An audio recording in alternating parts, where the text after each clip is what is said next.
Welcome everybody to the LDS Kids Family Home Evening Lessons. My name is Jacob. And I'm Emerson, and we are members of the Church of Jesus Christ of Latter-day Saints. And I know this is a little bit off schedule since we're just doing a video every 2 weeks, but we just wanted to give a little introduction about our show, and then we'll follow that by just a short spiritual thought about this week's block of scripture. All right, for our show, what we're going to be doing is taking every other weeks of the Company program of our church, and we're going to form it into a little family home evening lesson. And hopefully through this, we can make it a fun, interesting way for you to study the scriptures with your family, and just make it really easy and a nice way for you to find ways to follow Jesus Christ in your everyday lives. Emerson? All right. So this week, we're learning a little bit about Abinadi and his teaching. So I'm going to read a few passages from the verses in chapter 17. And now it came to pass that when Abinadi had finished these sayings, that the king commanded that the priest should take him and cause that he should be put to death. But there was one among them whose name was Alma, and he was a young man, and he believed the words which Abinadi had spoken, for he knew concerning the iniquity which Abinadi had testified against them. That was chapter 17. And the things that I learned from this is that Heavenly Father is aware of everything. He sent Abinadi to testify to King Noah and his evil priests. Abinadi went and taught these people without knowing how it may soften their hearts. However, by listening to God's commandment, he was able to change one person's life. Heavenly Father sent a man to testify and be burned alive just for Alma to hear the words of truth and believe on the teachings of Abinadi.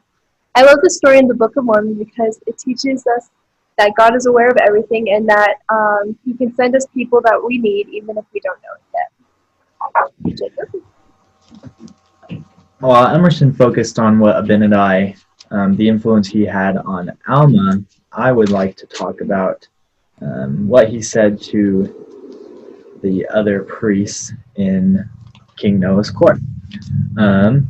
So in chapter 12, verse 33, Abinadi kind of refers to a story that we're probably all familiar with, which is God delivering the commandments to Moses.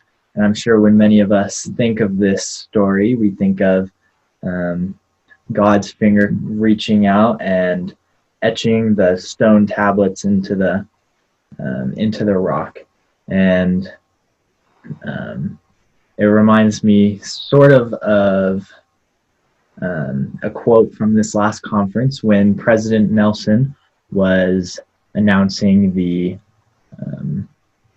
new proclamation.